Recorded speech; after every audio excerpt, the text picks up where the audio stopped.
Rogue and Gambit may be the most underrated relationship in comics. You can take your Peter Parker and your Mary Jane and your Supermans and your Lois Lans and your Batman and Catwomans and your Jean Greys and Summer Scotts. Rogue and Gambit's relationship throughout the years, the past 30 years, to me, has been one of the best comic book relationships in the main things. I don't know about indie stuff. There's probably whole comics about indie stuff that have been all about relationships and obviously been better because the whole thing's about relationships. So, what was I? Rogue and Gambit's relationship started 30 years ago, and it didn't start off great. It started quickly, it was flirtatious, it rose tension as she couldn't touch him, and it just carried on from there. I still can't remember how they ended up being able to touch.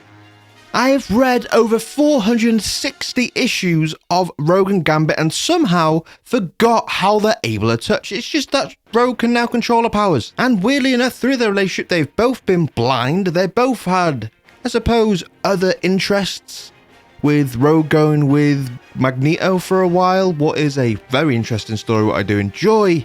They both had their troubles. They've gone from will they, won't they tension to just friends and completely breaking off the relationship, and then to Mr. and Mrs. X, a kind of iconic relationship, what is still underrated within the comic world, and I think it should be heralded as one of the top relationships in not just Marvel comics, but kind of all comics. Will they, won't they, or Peter Parker and Mary Jane?